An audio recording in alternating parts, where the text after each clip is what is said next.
धक धक ये दिल धड़के, अटरिया पे सोना कबूतर रहे। 90 के दशक की सबसे हिट एक्ट्रेसेस में से एक, जिनकी फिल्मों ने खूब धमाल मचाया। तो जब जब मुझको पुकारे, मैं दौड़ी आऊं नदिया किनारे। एक समय था जब फिल्म मेकर्स इन्हें अपनी फिल्मों में लेने के लिए लाइन में लगे रहते थे। बांसुरिया अब यही पुकारे। नॉन फिल्मी बैकग्राउंड के बावजूद इन्होंने बॉलीवुड में बहुत जल्द अपनी एक अलग और सफल पहचान बनाई।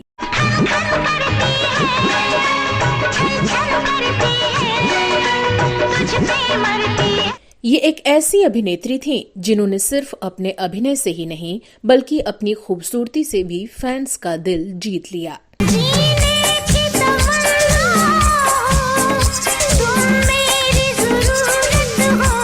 लेकिन क्या आप जानते हैं कि एक डायरेक्टर ने इन्हें बिना बताए बॉडी डबल की मदद से जबरदस्त इंटीमेट सीन शूट कर लिया, जिसके बाद ये रातों रात विवादों में घिर गई थीं। सॉरी कहकर लोग समझते हैं कि उन्होंने जख्मों पर मरहम रख दिया, मगर दिल पर लगे घाव इतनी आसानी से नहीं भरते। क्या आपको पता है कि फिल्मी करियर में आमिर खान, मिथुन चक्रवर्ती, अक्षय कुमार, अरमान कोहली और नाना पाटेकर जैसे एक्टर्स इनके बॉयफ्रेंड रहे और इनमें से 2 के साथ ये सालों तक लिव इन रिलेशन में रहीं। तुमने मुझे ये फूल देने की हिम्मत कैसे की? और क्या आप यकीन करेंगे कि नाना पाटेकर के साथ लिव इन रिलेशन में रहने के दौरान इनके साथ बेहद बुरे व्यवहार और हाथापाई की खबरें मीडिया में सुर्खियां बनी थीं। जरा सोचिए। मोहे समझाने की कोशिश ना कर, तू चूल्हे की आग संभाल, मैं बाहर की आग संभालूंगा, चल निकल। बताएंगे और भी बहुत कुछ, आप बने रहिए हमारे साथ।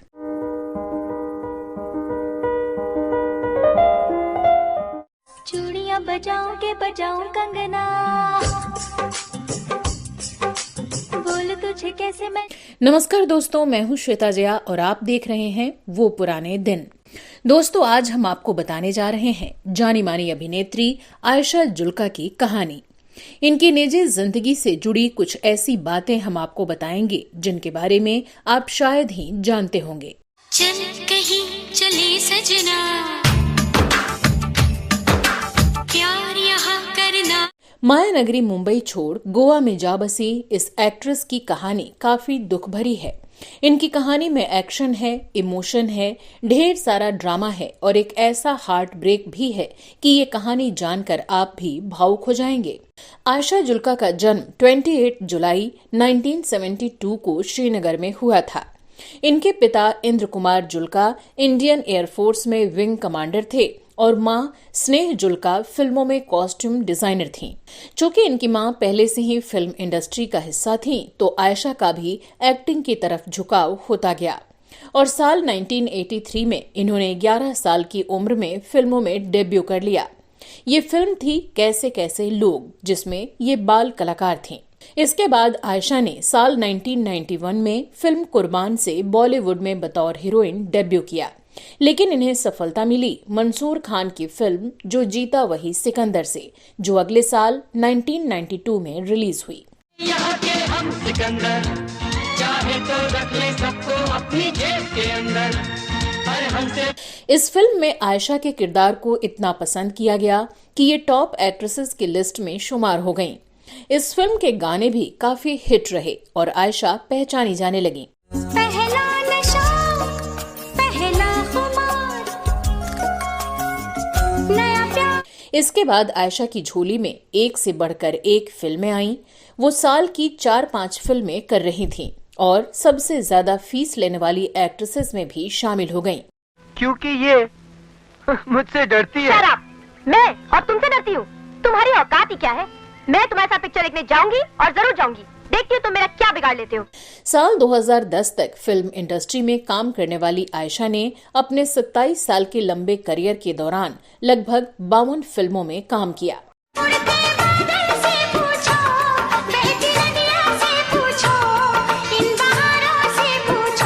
इनमें मिथुन चक्रवर्ती, नाना पाटेकर, सलमान खान, अक्षय कुमार और आमिर खान जैसे कई सितारों के साथ इनकी सफल जोड़ी बनी। इसी दौरान इनका दिल भी इनमें से कई एक्टर्स के साथ जुड़ा और टूटा भी। मैं नहीं चाहती कि तुम्हारे दिल को कोई ऐसा सदमा पहुंचे जो तुम सह न सको। देखो अंजलि, तुम्हारी ये फजूल बातें मुझे बिल्कुल पसंद नहीं, समझी? अगर सच कहना तुम्हें पसंद नहीं तो मैं आज के बाद तुमसे कभी बात नहीं करूंगी, कब मिलूंगी भी नहीं तुमसे। इन्हें माया नगरी में अक्षय की पहली प्रेमिका का तमगा भी हासिल है, तो साथ ही कुछ और नाम भी हैं जिनकी चर्चा हम आगे करेंगे। बांसुरियां अब यही पुकारे। चलिए अब हम बात करते हैं इनसे जुड़े कुछ विवादों की। तो करियर की शुरुआत से ही आयशा इस बात को लेकर एकदम स्पष्ट थीं कि वो पर्दे पर अंग प्रदर्शन नहीं करेंगी। वो निर्माता प्रकाश मेहरा और डायरेक्टर पार्थो घोष की फिल्म दलाल को भी इसके टाइटल की वजह से साइन नहीं करना चाहती थीं। मगर प्रकाश मेहरा की पत्नी ने आयशा को समझाया कि उनके पति बड़े प्रोड्यूसर डायरेक्टर हैं और वो स्तरहीन फिल्म नहीं बनाएंगे। फिल्म में मिथुन चक्रवर्ती आयशा के हीरो थे। फिल्म जब शूट और डब हो गई तो एक रात इसके ट्रायल शो के बाद किसी पत्रकार ने इन्हें फोन कर पूछा कि इन्हें अपने करियर के शुरुआती दिनों में ही बोल्ड सीन करने की क्या जरूरत पड़ गई। आयशा हैरान रह गई। पता चला कि फिल्म में हीरोइन के साथ एक सीन में निर्माता निर्देशक ने आयशा के बॉडी डबल का इस्तेमाल करके इन्हें अर्धनग्न और आपत्तिजनक सीन शूट कर लिए थे। आयशा को महसूस हुआ कि इनके साथ धोखा हुआ है। ये क्या बदतमीजी है? तुम अच्छी तरह जानते हो कि मैं अपनी अदाएं बेचती हूँ, अपनी आवाज बेचती हूँ, लेकिन अपना जिस्म नहीं। शांत हो जा रूपाली। मगर मैं पूरे होशो हवास में हूँ। आयशा ने फिल्म इंडस्ट्री के संगठनों में इसकी शिकायत की। इन्होंने कहा कि निर्माता निर्देशक सार्वजनिक रूप से माफी मांगे।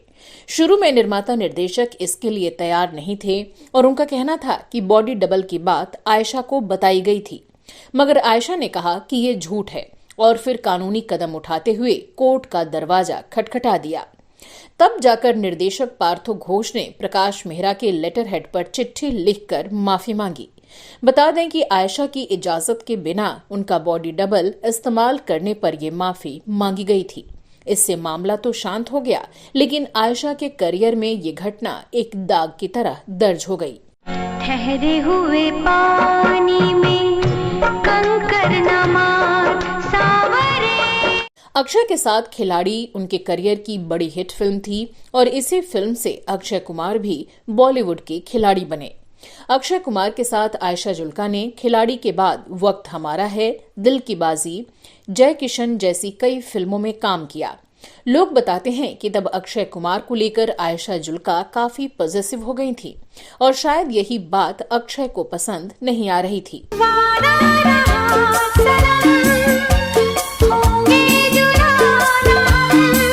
उन दिनों ज्यादातर फिल्मों की डबिंग बीआर स्टूडियो में होती थी और देखने वाले बताते हैं कि आयशा जुल्का भी अपनी फिल्मों की डबिंग के लिए वहां आती थीं। उन दिनों अक्षय कुमार का बर्ताव आयशा जुल्का को लेकर काफी बदल चुका था। डबिंग के दौरान जब आयशा जुल्का स्क्रीन पर अक्षय कुमार के साथ अपने सीन देखती तो काफी इमोशनल हो जाती और डबिंग छोड़कर स्टूडियो में ही घंटों फूट फूट कर रोया करती थी। बेशक तुम मेरी मोहब्बत हो। आयशा जुल्का ने अपनी तरफ से अक्षय कुमार के साथ रिश्ता निभाने की काफी कोशिश की, लेकिन दिलफेंक माने जाने वाले अक्षय भला एक रिश्ते में कहां देर तक टिकने वाले थे। एक इंटरव्यू में आयशा ने बताया कि अक्षय कुमार ने उन्हें धोखा दिया था। बकौल आयशा, वो अक्षय के धोखे से काफी शॉक्ड थी और कई दिनों तक रिश्ता टूटने के सदमे में डूबी रही थी। तुझे इंसाफ करना होगा माँ। इंसाफ के पलड़े में एक तरफ एक गुनहगार औरत खुद खड़ी है और दूसरी तरफ उसकी मांग का सिंदूर और मंगलसूत्र। गौर से देख कौन सा पलड़ा भारी है, मेरे सिंदूर के रंग। अक्षय कुमार से ब्रेकअप के बाद आयशा का नाम मिथुन चक्रवर्ती के साथ जुड़ा। पहले से शादीशुदा मिथुन आयशा से 20 साल बड़े थे। उस वक्त की मीडिया में मिथुन और आयशा के इश्क के खूब चर्चे हो रहे थे।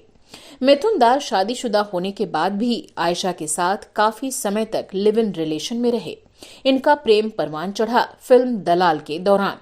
चोरी चोरी तेरे संग, चोरी चोरी तेरे संग अखियां मिलाई रे। रिपोर्ट्स की माने तो मिथुन चक्रवर्ती और आयशा जुल्का का इश्क इतना आगे बढ़ चुका था कि ये शादी करने वाले थे, लेकिन ऐसा हो न सका। इन दोनों ने एक साथ 9 फिल्मों में काम किया था। इनमें से ज्यादातर फिल्में दर्शकों के बीच सुपरहिट रही थीं। अगर आसमां तक मेरे हाथ जाते तो हम चांदनी। आयशा का दिल दूसरी बार टूटा क्योंकि मिथुन चक्रवर्ती ने कदम पीछे खींच लिए। अब इन दोनों के बीच दूरियां क्यों आईं, ये किसी को भी पता नहीं है, लेकिन 9 फिल्मों के बाद ये जोड़ी हमेशा के लिए अलग हो गई। क्या पता छोड़ना क्यों भला। मिथुन चक्रवर्ती के साथ ब्रेकअप होने के बाद आयशा का दिल नाना पाटेकर पर आया और दोनों के प्रेम के किस्से फिल्मी गलियारों में हॉट टॉपिक बनने लगे। लोगों को विश्वास नहीं हो रहा था कि नाना पाटेकर जैसा सख्त स्वभाव वाला व्यक्ति भी इस तरह प्यार में पड़ सकता है। यही नहीं, नाना पाटेकर भी आयशा से 22 साल बड़े थे। सुन मोरी रानी तोहरी जवानी, बाकी दुनिया पानी पानी। फिल्म आंच में नाना पाटेकर और आयशा जुल्का ने जमकर बोल्ड सीन दिए। हालांकि इससे पहले आयशा जुल्का की इमेज क्लीन एक्ट्रेस की थी। मीडिया रिपोर्ट्स की माने तो उस वक्त नाना पाटेकर और Ayesha Jhulka live in relation में थे। आयशा और नाना पाटेकर का रिश्ता सबसे ज्यादा सुर्खियों में रहा। मैं तो तेरी हूँ दीवानी, मुझ पे कर तू मेहरबानी, होगी दुनिया। मीडिया रिपोर्ट्स की माने तो जब नाना पाटेकर और आयशा जुल्का के बीच नजदीकियां बढ़ रही थीं, तब एक्टर नाना पाटेकर मनीषा कोइराला को डेट कर रहे थे। मनीषा नाना पाटेकर के लिए काफी पॉजिटिव थीं। उन्हें नाना पाटेकर का किसी और को एक्ट्रेस से बात करना पसंद नहीं था। इसके बावजूद नाना पाटेकर अपनी उम्र से 22 साल छोटी लड़की के प्यार में पड़ गए थे। कबूतरी बोले कबूतर से मुझे छेड़ना। आयशा और नाना साथ रहने लगे। एक दिन मनीषा कोइराला ने नाना पाटेकर और आयशा को एक कमरे में आपत्तिजनक हालत में देख लिया। जाहिर है वो भड़क गईं और दोनों पर चिल्लाने लगीं। नाना की इस हरकत से मनीषा का दिल टूट गया और उन्होंने इनसे अपना रिश्ता खत्म कर लिया। एक लड़की नाचे रास्ते में, देख तमाशा सस्ते में। इस घटना के बाद नाना पाटेकर और आयशा जुल्का का रिश्ता भी लंबे वक्त तक नहीं चल पाया। इसकी वजह नाना पाटेकर का गुस्सैल स्वभाव बताया जाता है। फिल्मी जानकार ये कहते हैं कि एक बार सबके सामने नाना पाटेकर आयशा पर खूब चिल्लाए और हाथापाई तक की। ऐसे में नाना के बुरे बर्ताव से परेशान होकर आयशा ने भी इनसे अपना रिश्ता खत्म कर लिया। कैसी है तेरी बेवफाई। प्यार में कई बार धोखा खाने के बाद एक बार फिर आयशा जुल्का अरमान कोहली के साथ जुड़ी। अरमान कोहली फिल्मों में तो खासा कमाल नहीं कर पाए, लेकिन विवादों में जरूर रहे। ये वो समय था जब आयशा जुल्का अपने करियर के पीक पर थीं। बड़ी बड़ी फिल्में इनकी झोली में थीं और ये थीं अरमान की बाहों में। चूड़ी बोले पायल बोले बोले कंगना, आजा डोली लेके आजा मेरे। आयशा पर प्यार का नशा इस कदर चढ़ा कि आयशा जुल्का ने कई बड़े बैनर को ये कहकर मना कर दिया कि वो तभी काम करेंगी जब उस फिल्म में अरमान हीरो होंगे। इस वजह से आयशा ने कई बड़े डायरेक्टर्स की फिल्में मना कर दी, जो कि बाद में करिश्मा कपूर और जूही चावला को ऑफर हुई और वो फिल्में हिट रहीं। लेकिन इश्क के चक्कर में करियर को तिलांजलि देने वाली आयशा को बहुत बाद में पता चला कि अरमान कोहली इनके साथ कभी भी सीरियस नहीं थे। उन्होंने आयशा के साथ शादी करने से मना कर दिया। इसके बाद आयशा को ना तो बॉलीवुड में फिर से बढ़िया काम मिला और ना ही इन्हें अरमान का प्यार ही नसीब हो सका। एक इंटरव्यू में अपने अरमानों पर पानी फेरने वाले कोहली को आयशा ने अपने जीवन की सबसे बड़ी गलती कहा था। फिल्मों से विदाई लेने के बाद साल 2003 में इन्होंने बिजनेसमैन समीर वाशी के साथ शादी कर ली और खूबसूरती से अपनी शादी को निभाने लगी। इन दोनों की शादी को अब 19 साल बीत चुके हैं। और ये अपनी दुनिया में बेहद खुश हैं। हालांकि इस कपल की कोई संतान नहीं है और इसके पीछे भी एक खूबसूरत वजह है। दरअसल इन्होंने खुद ही अपनी मर्जी से बच्चे पैदा नहीं करने का फैसला लिया और इसकी वजह आयशा ने एक इंटरव्यू में बताई।